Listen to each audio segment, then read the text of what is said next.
আল্লাহ নবী সাল্লাল্লাহু আলাইহি ওয়াসাল্লাম এই মাসের প্রথম দশকে অনেক ফজিলত রয়েছে, এই মর্মে অনেক হাদিস তিনি ব্যক্ত করেছেন, বর্ণনা করেছেন। আজকে আমরা সেই বিষয়গুলো জানার চেষ্টা করব। জিলহজ মাসের প্রথম দশকে কি কি ফজিলত দিয়ে আল্লাহ সুবহানাহু ওয়া তাআলা আমাদেরকে ধন্য করেছেন। পাশাপাশি যেহেতু এই কোরবানিটা একজন নবীকে কেন্দ্র করে মূল রুট হিসেবে শুরু হয়, তার নাম হচ্ছে আমাদের জাতির পিতা ইব্রাহিম আলাইহিস সালাতু ওয়াস সালাম। তিনি হচ্ছেন রুট বা শেকড়, যদিও পরবর্তীতে ইনক্লুড হয়েছিলেন নবী ইসমাঈল আলাইহিস সালাম, তাঁরই সন্তান নবী ইব্রাহিম এবং ইসমাঈল আলাইহিস সালাম।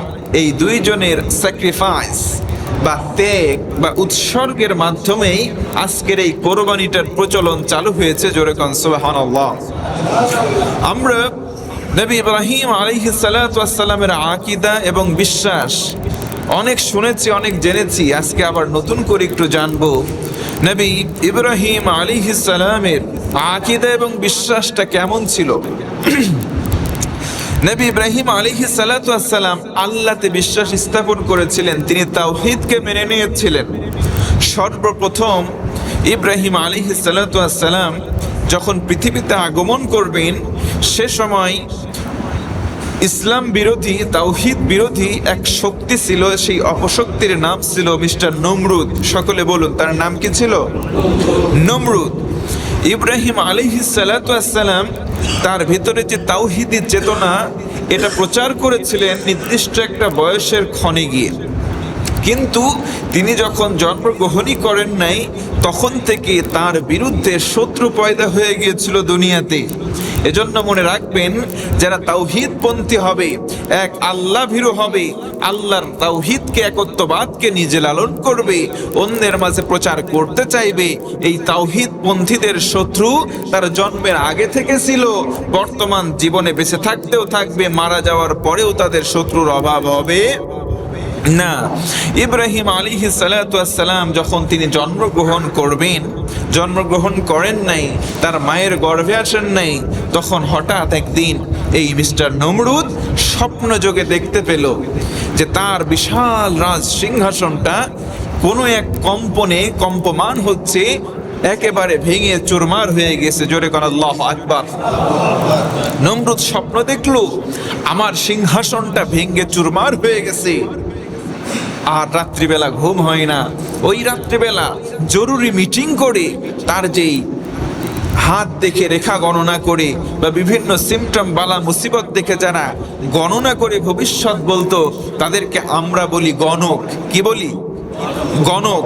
নবী করিম সাল্লাল্লাহু আলাইহি ওয়াসাল্লাম বলেছেন, যে ব্যক্তি গণকের কাছে হাত দেখালো সে ব্যক্তি মুশরিক।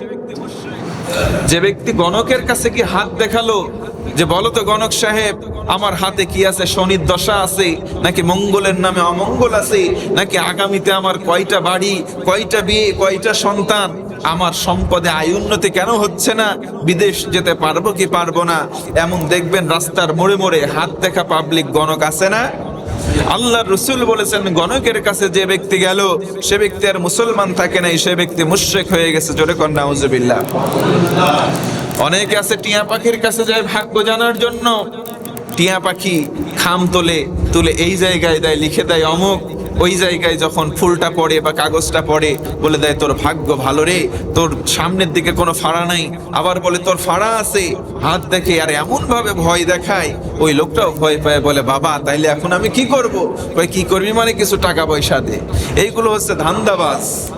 যে ব্যক্তি হাত দেখে, যে ব্যক্তি আপনার ভবিষ্যৎ বলতে পারে, তারে গিয়ে আপনি চর দেবেন, একটা ঠাইসে কষে একটা চর মারবেন। যে ব্যক্তি আপনার ভবিষ্যৎ বলে দিচ্ছে যে ভবিষ্যতে তোমার এই হবে সেই হবে, আপনি গিয়ে একবার চপে আঘাত করবেন একটা, ও যে তখন বলবে বেটা তুই আমার চর মারলি কেন? আপনি তখন তারে ধরবেন, বেটা সারা জীবন লোকের ভবিষ্যৎ বলি, আমি যে এই সময় এসে তোরে একটা চর মারবো, এই ভবিষ্যৎ তুই জানতি না বেটা? তার মানে সবগুলা ধান্দাবাজ নাম্বার এক। কথা বলে ঠিক কিনা? এইগুলোর কাছে যাবেন না।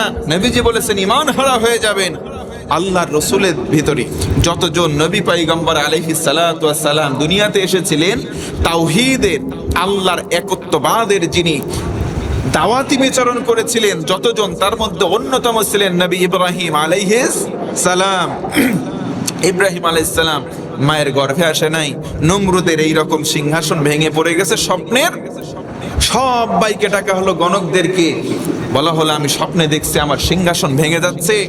গণক ঠাকুরেরা গোল হয়ে বসে তারা গণনা করে করে বলল, ও আমাদের রাজা, আমরা গণনা করে দেখলাম তোমার এই মসনদ সত্যি সত্যি ভেঙে চুরমার হবে। জোরে কোন আল্লাহু আকবার।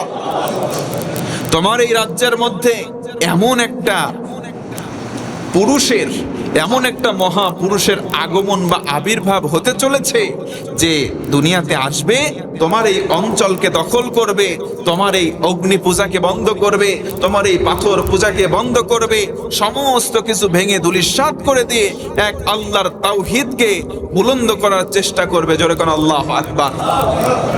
নমরুদের এমনি মাঝরাতে ঘুম ভাঙছে, আর ঘুম নাই। যখনই শুনছে আমার এই মসনদ চলে যাবে, তখন ওর ঘুম আরো হারাম। হারাম হওয়ার পরে তখন গণক ঠাকুরদের বলল, কি হে, সেই ছেলের কি জন্ম হয়েছে? বলে এখনো মায়ের গর্ভে আসে নাই, তবে খুব অল্প সময়ের ভিতরে জন্ম হবে। নমরুদ বলল কোনো সমস্যা নাই, জন্মকে ঠেকায় দেব। জোরে কর নাউজুবিল্লাহ। জন্ম দেওয়ার মালিক কে? কাউরে যদি মৃত্যু দেয় সেটারও মালিক কে? তাহলে নমরুদ এবার তখন বলল, আমি আমার রাজত্বকে টিকানোর জন্য, আমার এই মসনদ, এই সিংহাসনকে টিকিয়ে রাখার জন্য, স্থায়িত্ব বাড়ানোর জন্য যা কিছু করা দরকার আমি করব। বলে কি করবেন আপনি? এই মুহূর্তে আমি আইন জারি করলাম, আমার এই অত্র এলাকার মধ্যে যতজন ছোট ছোট বালক পুত্র আছে, যতজন ছোট ছোট বালক পুত্র আছে, একটাও বাদ থাকবে না, সবাই রে নির্বিচারে জবাই করো, হত্যা করো। জোরে কর নাউজুবিল্লাহ। তাওহীদকে মাটিতে পুঁতে দেওয়ার জন্য, নিজের ক্ষমতাকে পাকাপোক্ত করার জন্য মানুষ নির্বিচারে গণহত্যা চালু করেছিল এই নমরুদ। জোরে বলেন না নাউজুবিল্লাহ। নিজের ক্ষমতাকে পাকাপোক্ত করার জন্য নির্বিচারে ইব্রাহিম আলাইহিস সালাতু ওয়াস সালামের জন্ম ঠেকাতে গিয়ে, তাওহীদের বিপক্ষে গিয়ে অসংখ্য অগণিত বনি ইসরায়েলের অসংখ্য অগণিত শিশু, যেই শিশুগুলো কোনো অপরাধ করে নাই, তারা জানেও না তাদেরকে কেন হত্যা করা হয়েছিল, সে সময় নির্বিচারে এই রকম গণহত্যা চালানো হলো। বাস, চ্যাপ্টার একটাই শেষ নয়, এবার আইন জারি করলো, যারা গর্ভবতী আছে, যারা প্রেগনেন্ট আছে, 4 মাস 5 মাস 7 মাস হয়ে গেছে, সবার তালিকা করো। এলাকার মধ্যে সব তালিকা করা হলো, যারা প্রেগনেন্ট আছে এরকম গর্ভবতী মায়েদের কাছে গোয়েন্দা লাগিয়ে দেওয়া হলো যে কি শিশু জন্মগ্রহণ করে, যদি ছেলে হয় সঙ্গে সঙ্গে হত্যা, মেয়ে হলে ছেড়ে দাও। একটু জোরে কর না নাউজুবিল্লাহ। এটা কি কোনো মানবিক আচরণ হতে পারে? এটা এক কথায় মানবতা বিরোধী একটা কাজ। কথা বলেন ঠিক কিনা? তার মানে বোঝা গেল মানবতা বিরোধী কিন্তু কর্মসূচি ওই নমরুদের জামানা থেকে শুরু হয়ে গেছিল। কথা বলেন ঠিক কিনা? মানবতা বিরোধী অপরাধ করে কারা, দোষী হয় কারা? তাওহীদপন্থী ছিলেন ইব্রাহিম আলাইহিস সালাম। আসুন সামনের দিকে যাওয়া যাক, কিভাবে মানবতা বিরোধী কাজ করার পরে একজন করলো মানবতা বিরোধী কাজ আর দোষ চাপালো মানবতার পক্ষের লোকেদের উপরে। একটু ঘটনার সামনের দিকে যাওয়া যাক। কষ্ট হচ্ছে? কষ্ট হয়? বাহিরে অত্যন্ত গরম পড়তেছে আজকে এত পরিমাণে টেম্পারেচার এবং ভ্যাপসা একটা গরম, প্রায় নাভিশ্বাস হয়ে যাচ্ছে। আল্লাহ তাআলা তার রহমতের ফুলকধারা দিয়ে যেন আমাদেরকে ধন্য করে পড়ে না। আমরা আসলে, আমি ইতোপূর্বে বলেছিলাম যে আমাদের পাপমাত্রা বাড়বে তো তাপমাত্রাও বাড়বে, আমাদের পাপমাত্রা কমবে তো তাপমাত্রাও কমবে। দিন দিন চিন্তা করে দেখেন, আপনি আপনার বিবেকের কাছে চিন্তা করে দেখেন, প্রশ্ন করে দেখেন, আমাদের পাপমাত্রাও কমছে না, তাপমাত্রাও কমবে না। আজকে যদি এই মুহূর্তে আমরা সম্মিলিতভাবে একটা প্রয়াস ব্যক্ত করি, এই মুহূর্ত থেকে আমাদের পাপমাত্রা কমিয়ে দেব, আল্লাহ পাকও বলবেন তাপমাত্রাও কমায় দেব। কথা বলেন ঠিক কিনা? এজন্য উদাত্ত আহ্বান জানাই, পাপের মাত্রা দিন দিন বেড়ে যাচ্ছে, আসুন আমরা পাপ মুক্ত নিজেদের জীবন গঠনের চেষ্টা করি। বলেন ইনশাআল্লাহ। তালিকা করা হলো, যেই সমস্ত সন্তান ডেলিভারি হয়, সন্তান পুত্র সঙ্গে সঙ্গে জবাই করে হত্যা, আর কন্যা হলে ছেড়ে দেওয়া হয়। সারাক্ষণ সব শেষ, এবারে আবার নতুন করে আইন জারি করলো, না আমার এই সিংহাসন, আমার এই মসনদকে রক্ষা করতে হলে আর কি কর্মসূচি, আর কর্মসূচি হচ্ছে একটা, এখন বলা হলো এই এলাকায় বিয়ে নিষিদ্ধ করে দেওয়া হোক, বিবাহ বন্ধনে আবদ্ধ হওয়াকে নিষিদ্ধ করে দেওয়া হলো। এমনকি বলা হলো যারা বিবাহিত স্বামী স্ত্রী একসঙ্গে আর রাত্রি যাপন করতে পারবে না, সময় কাটাতে পারবে না, স্বামীদের জন্য আলাদা পৃথক থাকার ব্যবস্থা করে দিল, স্ত্রীদের জন্য থাকার আলাদা ব্যবস্থা করে দেওয়া হলো। আচ্ছা বলেন, এটাও কি মানবতার পক্ষের কোনো কাজ হতে পারে? সবাই বলেন পারে না। অসামাজিক একটা কাজ করলো, স্বামী স্ত্রী বিয়ে করেছে একসঙ্গে থাকতে পারবে না, এমনকি নতুন করে কেউ বিয়েও করতে পারবে না। জোরে কর নাউজুবিল্লাহ। আচ্ছা আল্লাহ বলেন, আমি আল্লাহ চাই এটা, ফাআলুল লিমা ইউরিদ। আল্লাহ নিজে কোরআনে বলেন, আমি যেটা চাই সেটাই করি, আমি যখন যা ইচ্ছা করি সেটাই করি। নমরুদ ইচ্ছা করতেছে আমি ইব্রাহিমের জন্ম নিতে দেব না, ইব্রাহিম মানে তাওহীদপন্থী, আমি তাওহীদের বিপক্ষে রুখে দাঁড়াবো, ওর জন্ম কেমন করে ঠেকাতে হয় সবগুলো কর্মসূচি নিব। প্রথম কর্মসূচি, জীবিত ছোট ছোট বালকদেরকে হত্যা করা হলো। দ্বিতীয় কর্মসূচি, যারা নবজাতক শিশু জন্মগ্রহণ করলো পুরুষগুলোকে অর্থাৎ বালকগুলোকে হত্যা করা হলো। 3 নম্বর কর্মসূচি, বিয়ে বন্ধ করে দেওয়া হলো। তার মানে এই যে বিয়ে করা প্রাপ্তবয়স্ক এবং বয়স্কা হলে দিতে হবে, এটা একটা সামাজিক বন্ধনের জন্য বা সামাজিক একটা শৃঙ্খলা বজায় রাখার জন্য একটা অন্যতম কাজ। নবী করিম সাল্লাল্লাহু আলাইহি ওয়াসাল্লামের সুন্নাহ আছে যেখানে, বরকত আর রহমত আছে সেখানে। কিন্তু আজকেও দেখেন পৃথিবীর দিকে তাকিয়ে আজকে বিবাহ কি কেমন করে কঠিন করা হয় সেই দিকে আমরা পাঁয়তারা করি, বিবাহ সহজ করি না। আজকে বিশেষ করে বাংলাদেশে যুবকরা বিয়ের কথা মুখে আনবে কি বলে, দেনমোহর দিতে হবে 20 লাখ টাকা, 10 লাখ টাকা, ওরে আগেই ভয় দেখায় দেয়। অথচ নবী করিম সাল্লাল্লাহু আলাইহি ওয়াসাল্লাম বলেছেন, যেই বিবাহে খরচ কম হয় সেই বিবাহের মধ্যে আল্লাহর বরকতের পরিমাণ বেশি থাকে। আর আজকে আমাদের সমাজে দেখেন বিয়ের মধ্যে, ওরে বাবা রে কি পরিমাণে খরচ হয়, যেই বিয়েতে বেশি খরচ হয় মনে রাখবেন নবীজির হাদিস, সেই বিয়েতে বরকত আর রহমতের পরিমাণ কমে যায়। নাউজুবিল্লাহ কোন। বিয়ে করতে হবে স্বাভাবিকভাবে, যদি ইবাদতের নিয়তে করেন, অল্প কিছু সামর্থ্য অনুযায়ী ব্যয় করেন, ওর মধ্যে আল্লাহর বরকত থাকবে। যেই বিয়েতে খরচের পরিমাণ বেশি হয় রহমতের পরিমাণ কমে যায়, আর যেই বিয়েতে খরচের পরিমাণ বেড়ে যায় ওই জায়গায় কি রহমত থাকে? জোরে বলেন থাকে? আল্লাহ নবী সাল্লাল্লাহু আলাইহি সাল্লাম এটাকে সহজ করলেন, আমরা কঠিন বানাইছি। আবার মেয়ের যারা গার্জিয়ান আছেন, এখানে অনেকে আছেন, আমি একটি কথা বলি, কিছু মনে করবেন না। অনেক মেয়ের অভিভাবক আছে, তারা চিন্তা করে একটা ছেলেকে যদি প্রস্তাব দেওয়া হয় আপনার মেয়ের সঙ্গে বিবাহ দেওয়া হবে, আপনারা প্রথম প্রশ্ন করেন ছেলে করে কি? ছেলে কি করে? যদি বলা হয় ছেলে সুন্দর, 5 ওয়াক্ত নামাজ পড়ে, চরিত্র ভালো, কার সঙ্গে বখাটেদের সঙ্গে মেশে না, গাঁজা খায় না, ডাইল খায় না, নাকি ডাইল খাওয়া চলে না এলাকায়? চলে। বিভিন্ন আশেপাশে মানুষের আঁকড়া আশেপাশে কি বসে? আশেপাশে বসে আমাদের জেলায়। এইগুলোর সঙ্গে সম্পৃক্ততা নাই, ছেলেটার চরিত্র অত্যন্ত ভালো।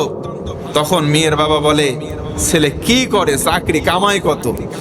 বলে করে একটা জায়গায় এক কোম্পানিতে চাকরি করে, অথবা দিন এনে দিন খায়, প্রতিদিন সে 1000 টাকা ইনকাম করে, মাস শেষে 30,000 টাকা হয়, দিন এনে দিন খাবে, তোমার মেয়েকে সুখে রাখার সামর্থ্য তার আছে। তখন মেয়ের বাবা যদিও বা মনে মনে রাজি হয়, সৎ নেককার একটা ছেলেকে দেখে, তখন বউয়ের কাছে গিয়ে যখন বলে, অর্থাৎ মেয়ের মায়ের কাছে, মেয়ের মাও স্বামীর উপরে কথা বলতে পারে নাই, এবার মেয়ের মা তার বোনের কাছে বলছে, মানে মেয়ের খালার কাছে। তখন খালার পক্ষ থেকে বলা হয়, বা আশেপাশে চাচি মামিদের পক্ষ থেকে বলা হয়, না বাদ দাও, সরকারি চাকরি নাই তো মেয়ের বিয়ে দেওয়াও নাই। কথা বলেন আছে না নাই? এইগুলো আছে। সরকারি চাকরি আছে তো বিয়ে আছে। সরকারি চাকরি করে, আগে নাকি একটা বিয়ে করছিল, বউটা চলে গেছে, বেটার বয়সও হয়ে গেছে, কোনো ব্যাপার নাই, কোনো ব্যাপার নাই, সরকারি চাকরি আছে, শহরে একটা বাড়িও আছে দোতলা, কোনো দিকে তাকানোর দরকার নাই, মেয়েটার দে বিয়ে। এইরকম বিয়ে বর্তমান সমাজে আছে না নাই? এই কথা বলেন আছে না নাই? আমি ওই সমস্ত অভিভাবকদেরকে বলছি, মনে রাখবেন, টাকার সঙ্গে মেয়ের বিয়ে দিবেন না। যদি টাকার সঙ্গে ঐশ্বর্যের সঙ্গে বিয়ে দেন, হয়তো সাময়িক সুখ পাবে, কিন্তু শান্তি পাবে যদি বলতে পারেন হুজুর সুখ শান্তি তো একই জিনিস, না, আমি বলবো একই হলেও ক্যাটাগরিতে একটু ভিন্ন আছে। যেমন আমি আমার ভাষায় বলি, সুখ হলো এই যে টাকা পয়সা ফুলুস যে উপভোগ করি, এইগুলো হচ্ছে সুখ, অর্থাৎ ভোগ্য পণ্যের নাম হচ্ছে সুখ। আর মনস্তান্ত্রিক যে একটা ক্লান্তি শেষ করে একটা অনুধাবন, এই অভ্যন্তরীণ বিষয়টাই হচ্ছে শান্তি, অর্থাৎ শান্তি মনের বিষয়, আর সুখটা হচ্ছে ঐশ্বর্যের বিষয়। জোরে কোন আল্লাহু আকবার। দেখবেন ওই মেয়েটাকে আপনি সরকারি চাকরি থেকে বিয়ে দিলেন, কয়দিন পরেই দেখবেন শান্তি আর নাই, সুখও চলে গেছে, ওই জায়গায় অশান্তির বাসা বাঁধে। আবার কয়েকদিন পরে দেখবেন ওই যে আপনি বয়স্ক একটা মানুষের সঙ্গে মেয়ের বিয়ে দিলেন, বয়সের তারতম্যের কারণে তাদের ভিতরে বন্ডিংটাও ঠিক মতো হয় না। আবার কিছুদিন পরে দেখবেন যার সঙ্গে বিয়ে দিলেন ওই বেটা তো এমনিতেই বয়স্ক হয়ে গেছে, কিছুদিন পরে যখন বেশি বয়স্ক হয়ে যাবে, এই যুবতী মেয়েটার আপনি বিয়ে দিলেন, তার চরিত্রের পদস্খলন হওয়ার সম্ভাবনা 190% থেকে যায়। কথা বলেন ঠিক কিনা? এজন্য আসেন, শুধুমাত্র টাকার দিকে নয়, বরং ন্যায় নিষ্ঠাবান একজন ভালো ছেলের সঙ্গে আমাদের মেয়েদেরকে বিয়ে দেওয়ার চেষ্টা করবো ইনশাআল্লাহ। বিয়ে বন্ধ করে দিল নমরুদ। এবারে কি হলো? বিয়ে বন্ধ। এজন্য কি করা যায়? একটা বাহিনী তৈরি করা হলো, স্পেশাল ফোর্স, স্পেশাল একটা বাহিনী তৈরি করা হলো। এই বাহিনীদেরকে একজন দায়িত্বশীল বানানো হলো, যে সব কিছুর অবজারভেশন তুমি করবা। তার নাম হলো আজর। সকলে জোরে বলেন তো, তার নাম কি? আজর। আজর তার নাম। কোন কোন রেওয়ায়েতে বলা হয়েছে তার নাম তারেক। আজরকে দায়িত্ব দেওয়া হলো সব ডিপার্টমেন্টের হেড, তুমি শুধু অবজারভেশন করবা, সবাই দায়িত্ব ঠিক মতো পালন করতেছে কিনা, কোন স্বামী তার স্ত্রীর কাছে গেল কিনা, কেউ কারো মেয়ের ছেলের সঙ্গে বিয়ে দিল কিনা, এইগুলা তুমি দেখবা। খবরদার এই কাহিনীগুলো সমাজে ঘটতে দেওয়া যাবে না। ইব্রাহিম আলাইহিস সালাতু ওয়াস সালামের এখনো কোনো নামও নাই, কোনো গন্ধ। কি বুঝতে কষ্ট হচ্ছে? কষ্ট হয়? একটু জোরে বলেন তো আল্লাহু আকবার। ইব্রাহিম আলাইহিস সালাতু ওয়াস সালামের কোনো নামও নাই, কোনো গন্ধ নাই। ইব্রাহিম আলাইহিস সালামের বাবার নাম হলো আজর। সকলে বলেন তো কি? আজর। বাহিনীকে সেট করে দেওয়া হলো, তোমাদের দায়িত্ব, স্বামী স্ত্রী এক হতে পারবে না, কেউ নতুন করে বিবাহ বন্ধনে আবদ্ধ হতে পারবে না। বাহিনীদেরকে লেলিয়ে দেওয়া হলো, বাহিনীগুলো শিফট করেছে। শিফট, ডে শিফটে কিছু লোক ডিউটি করে, নাইটে কেউ কেউ ডিউটি করে। ডেতে যারা শিফটে ডিউটি করে রাত্রেবেলা ঘুমায়, রাত্রে যারা নাইট ডিউটি করে তারা দিনের বেলা ঘুমায়। এইগুলোর অবজারভেশনের হেড যাকে দেওয়া হলো, ইব্রাহিম আলাইহিস সালামের বাবা হলো সে। জোরে কোন আল্লাহু আকবার। একদিন হঠাৎ করে আল্লাহ পাকের ইশারা, হঠাৎ করে একটা বাতাস প্রবাহিত হলো, হাওয়া। বাতাস আসলো, এমন সুন্দর হাওয়া চলে আসলো। ওই হাওয়াতে রাত্রিকালীন সময়ে যারা নৈশ প্রহরী ছিল, পাহারা দিচ্ছিল বাহিনীগুলো, হঠাৎ করে ওই বাতাসটা চলে এসে তাদের গায়ে লাগলো, আর তাদের সবার ভিতরে তন্দ্রার একটা ভাব চলে আসলো। জোরে কোন সুবহানাল্লাহ। তারিখুল ইসলাম যারা ইতিহাস বেত্তা, তারা বলেছেন ওই বাতাসের ভিতরে দুইটা ঔষধ ছিল বা মেডিসিন ছিল। এক, যখন নমরুদের সমস্ত বাহিনীদের উপরে ওই বাতাসের প্রবাহ বা ফুলকোধারা লাগলো, সবার মধ্যে তন্দ্রাচ্ছন্ন চলে আসলো, ঘুমের ভাব চলে আসলো, সবাই ঘুমের কোলে নিমগ্ন হয়ে পড়লো। জোরে কোন আল্লাহু আকবার। ওই একই বাতাস ইব্রাহিম আলাইহিস সালাতু ওয়াস সালামের বাবা আজরের গায়েও লাগলো, আর তার ভিতরে একটু রোমান্টিকতা, ভালোবাসা, একটু যৌবনের তাড়না বেড়ে গেল। জোরে কোন আল্লাহু আকবার। লক্ষ্য করে দেখলো সবাই তো দেখে ঘুমায়। আরে সবাই দেখে ঘুমায়, আমি আছি হেড, আমি আছি প্রধান দায়িত্বে, আমার ভেতরেও তো একটু রোমান্টিক ভাব চলে আসছে, সুযোগ একটা যায়, এই সুযোগে একটু বউয়ের ঘর থেকে ঘুরে আসি। জোরে কোন আল্লাহু আকবার। চলে গেলেন ইব্রাহিম আলাইহিস সালামের আম্মার কাছে, রোমান্টিক কিছুক্ষণ সময় পার করলেন, আবার সেখান থেকে চলে আসলেন। ঠিক ইন দ্য মেন টাইম, ওই সময়ের ভিতরেই ইব্রাহিম আলাইহিস সালাতু ওয়াস সালামকে তার মায়ের গর্ভে আল্লাহ কবুল করে নিলেন। জোরে কোন আল্লাহু আকবার। দেখছেন? একটু চিন্তা করে দেখছেন? একটু চিন্তা করে দেখেন, যে এই সমস্ত বাহিনীদেরকে পাহারাই দিল নমরুদ, যে তোমরা দেখবা আমার মসনদকে, আমার ক্ষমতাকে পক্ষীগত করতে, আমার ক্ষমতাকে টিকিয়ে রাখার জন্য যেই কর্মসূচি দিলাম, থার্ড অ্যান্ড ফাইনাল কর্মসূচি, কেউ যাতে মিলিত না হয়, কোনো নতুন বিয়ে যাতে না হয়, পাহারা দিবা। পাহারা দিতে দিতে দিতে দিতে এক সময় তো ভাই ক্লান্তি আসতেই পারে, ওরাও তো মানুষ, কথা বলেন ঠিক কিনা? ক্লান্তি চলে আসছে, তন্দ্রা চলে আসছে, আর মুহূর্তের ভিতরে ঘুমায় গেছে। ঘুমাইছে যখন, তাওহীদের যেই ধারকার বাহক হবে ইব্রাহিম আলাইহিস সালাতু ওয়াস সালাম, যখন ওই বাহিনীগুলো ঘুমায় গেল, অর্থাৎ বাহিনীগুলো ঘুমায় গেল যখন, তাওহীদের সূত্রপাত হলো তখন। জোরে কোন আল্লাহু আকবার। পৃথিবীর সঙ্গে মিলান, গোটা পৃথিবীর সঙ্গে মিলান। তাওহীদ আছে যেখানে, বাতিল সেখানে থাকতে পারে। আজকে হয়তো আছে, কালকে হয়তো থাকবে, পরশু হয়তো থাকবে, একদিন না একদিন নিশ্চিহ্ন হবেই হবে। কথা বলেন ঠিক কিনা? ইব্রাহিম আলাইহিস সালাতু ওয়াস সালামের মায়ের গর্ভে তিনি চলে আসলেন, কনসিভ হয়ে গেল। আল্লাহু আকবার। ইব্রাহিম আলাইহিস সালাতু ওয়াস সালাম দিন যায় বড় হয়, দিন যায় বড় হয় মায়ের গর্ভে। 1 মাস 2 মাস করতে করতে যখন নির্দিষ্ট সময় চলে আসলো, ডেলিভারি হওয়ার পূর্ব মুহূর্ত পর্যন্ত এই আইন কিন্তু বন্ধ হয় নাই। গোটা দেশে কিন্তু আইন জারি আছে, গোটা দেশে কিন্তু আইন জারি আছে। আর দেখবেন যেখানে বিবাহকে কঠিন করা হয়, বিবাহকে বন্ধ করা হয়, সেই জায়গার মধ্যে গোপনে পাপের কাজ এবং জেনাহের কাজ বেড়ে যায়। কথা বলেন ঠিক কিনা? তৎকালীন সময়ে ঠিক সেই রকমই হলো। বিবাহ যেখানে বন্ধ করা হয়, এক কথায় হালালকে যেখানে বন্ধ করা হয়, হারাম সেখানে গোপনে হোক আর ওপেনে হোক এমনিতেই বেড়ে যায়। আজকে সমাজে এই জন্য বলি, উদাত্ত আহ্বান জানাই,